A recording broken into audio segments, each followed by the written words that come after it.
پاکستان تحریک انصاف نے حمایت کی ہے جو سٹینڈ بائی ایگریمنٹ ہے آئی ایم ایف کے ساتھ، اور دوسرا اہم بات یہ ہے کہ اس مرتبہ آئی ایم ایف خود جا کر ملاقات کر رہا ہے، مختلف سیاسی جماعتوں سے، پیپلز پارٹی سے ملاقات کی، تحریک انصاف سے ملاقات کی. یہ آپ کی نظر میں کتنا غیر معمولی ہے؟ کیونکہ اس سے پہلے یہ تو سنا جاتا تھا جب آپ بھی ڈیل کر رہے تھے کہ حکومت کو چاہیے کہ باقی پارٹیز کو بھی آن بورڈ لے، لیکن آئی ایم ایف خود جائے اور ان سے حمایت حاصل کرے. یہ کتنا غیر معمولی ہے آپ کی نظر میں؟ اتنا غیر معمولی نہیں ہے جتنا ہم سمجھ رہے ہیں. الیکشن ایئرز کے اندر یہ پاکستان کے علاوہ اور کئی ممالک میں بھی ہوا ہے. میں نے آج ہی معلوم کیا تو ایکواڈور میں بھی ہوا، یہ میکسیکو میں بھی ہوا ہے، کولمبیا میں بھی ہوا ہے. کولمبیا کے اندر 2 سال کی ان کی فیسلٹی تھی، اور اس فیسلٹی کے درمیان الیکشن ہو رہے تھے تو انہوں نے جا کے پھر اپوزیشن لیڈر سے بھی بات کی تھی. تو یہ بہت انیوژل نہیں ہے. اور پاکستان میں کیونکہ پھر یہ بھی صورتحال ہے کہ الیکشنز ہوں گے، یہ حکومت جائے گی تو کیئر ٹیکر آئے گی، پھر الیکشنز ہوں گے، پھر نئی حکومت آئے گی. تو آئی ایم ایف نے یہ کیا ہے. جو انیوژل بات ہے وہ یہ ہے کہ بڑی دیر سے کیا انہوں نے. اب بورڈ میٹنگ میں 2-3 دن رہ گئے، تو میرا یہ خیال ہے، مجھے کوئی انفارمیشن نہیں ہے، کہ شاید کسی بورڈ ممبر 1-2 نے پوچھا ہو ان سے کہ کیا اپوزیشن بھی بورڈ پہ ہے، اپوزیشن بھی آن بورڈ ہے. خاص طور پہ کیونکہ اس وقت عمران خان کی جو ٹیم تھی اس نے پچھلی مرتبہ کچھ کوشش کی تھی سیبوٹاج کرنے کی، تو اس لیے پھر آئی ایم ایف نے یہ دروازہ بند کرنے کے لیے خود ہی جا کے بات کر لی. صحیح. تو آپ کی نظر میں اتنا غیر معمولی نہیں ہے، کیونکہ اوبویسلی الیکشن بھی اس سال ہونے ہیں. لیکن آج جو تفصیلات بھی آئی ہیں، جو اندرونی کہانی آئی ہے، اس میں عمران خان صاحب اور پاکستان تحریک انصاف نے تو اس کو سپورٹ کیا، حمایت کی اس اسٹینڈ بائی ایگریمنٹ کی، لیکن انہوں نے آئی ایم ایف سے یہ بھی پوچھا ہے کہ کیا آپ کو یقین ہے کہ الیکشن وقت پر ہو جائیں گے؟ کیونکہ کل ایک تقریر میں عمران خان نے یہ کہا کہ اس $3 بلین سے زیادہ فرق نہیں پڑے گا. فرق اس وقت پڑے گا جب ایک منتخب حکومت آئے گی اور پھر وہ اصلاحات کرے گی، تب اصل معنوں میں فرق آئے گا، ورنہ جو اگر یہ پولیٹیکل انسرٹنٹی رہی تو اس سے زیادہ فرق نہیں پڑے گا.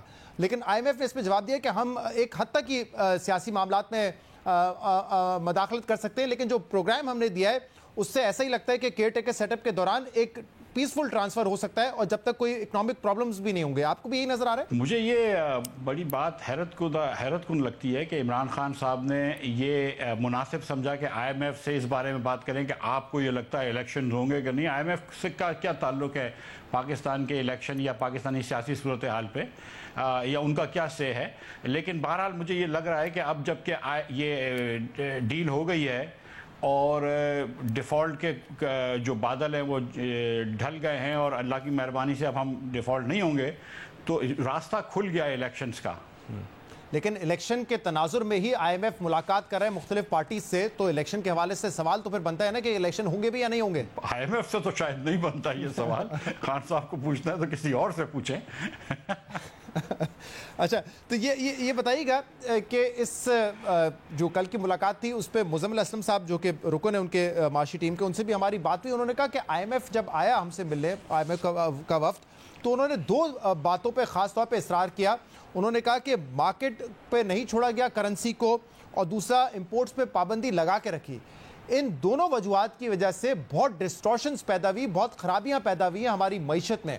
آپ اتفاق کرتے ہیں کہ پچھلے 12 مہینے میں یہ 2 جو پالیسیز ہیں انہوں نے بہت ہرٹ کیا ہے پاکستان کی معیشت کو؟ جو پہلی والی پالیسی ہے خاص طور پر، جو آپ ڈالر کو آرٹیفیشلی آپ نے روک کے رکھا ہوا تھا 229 پہ پچھلے 4-5 مہینوں میں، اکتوبر سے لے کے فروری تک، جس کی وجہ سے آئی ایم ایف بھی ڈیلے ہوا، یہ پروگرام بھی ڈیلے ہوا اور مسائل ہوئے.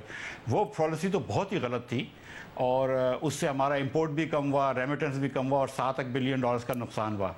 اور جب آپ ڈالر کا ایک آرٹیفیشل ریٹ رکھتے ہیں تو پھر بہت مجبوری ہو جاتی ہے آپ کو کہ آپ رینڈم طریقے سے امپورٹ کو روکیں، ورنہ تو ڈالر ہی ختم ہو جاتا ہے. اگر آپ ڈالر سستا بیچنا انسسٹ کر رہے ہیں تو ڈالر کی ڈیمانڈ بڑھ جائے گی، تو پھر کہیں نہ کہیں آپ کو روکنا پڑے گا.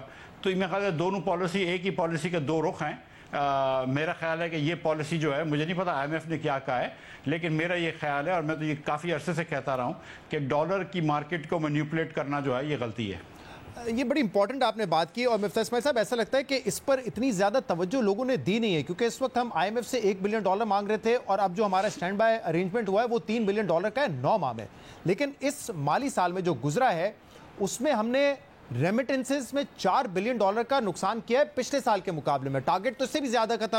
اوبویسلی وی ور ایکسپیکٹنگ کہ 10-15% کی گروتھ آئے، اور اس کی وجہ یہی ہے کہ آپ نے جب امپورٹس کو بھی ریسٹرکٹ کیا اور ڈالر کو آپ نے کنٹرول کرنے کی کوشش کی تو اوپن مارکیٹ میں جو ریٹ تھا وہ بڑھتا گیا, گرے مارکیٹ ڈیولپ ہوئی, جس کی وجہ سے ریمیٹنسز بظاہر ایسا لگتا ہے کہ ان آفیشیل چینل کے تھرو آ رہی ہیں, حوالہ انڈی کے تھرو آ رہی ہیں, اور جس منی چینجر سے آپ بات کریں یا لوگوں سے بات کریں وہ یہی کہہ رہے ہیں کہ آفیشیل اور ان آفیشیل کا ریٹ اتنا زیادہ ہے کہ آپ ان آفیشیل میں بھیجیں گے تو آپ کو زیادہ بچت ہوگی اس کی. تو یہ $4 billion it's a big amount. نہیں, of course it is a big amount. دیکھیں مارکیٹ تو ایک ہی ہوتی ہے, وہ پاکستان تو روپیہ آیا ہے لیکن ڈالر آیا ہے, لیکن پھر اس کو لوگوں نے امپورٹ پہ خرچ کیا ہے, ایران سے ڈیزل خریدا ہے اس سے, یا افغانستان سے چیزیں خریدی ہیں, یا اور انوائسنگ کے لیے, انڈر انوائسنگ کے لیے آئی شوڈ سے کام کیا ہے اس کے لیے. لیکن یہ بات درست ہے آپ کی کہ اگر اتنا فرق ہو جائے گا تو حوالہ ہنڈی کی مارکیٹ جو ہے وہ پروان چڑھے گی اور روپے کی جو انٹر بینک کی مارکیٹ ہے, جو آفیشیل مارکیٹ ہے, وہ کم ہو جائے گی.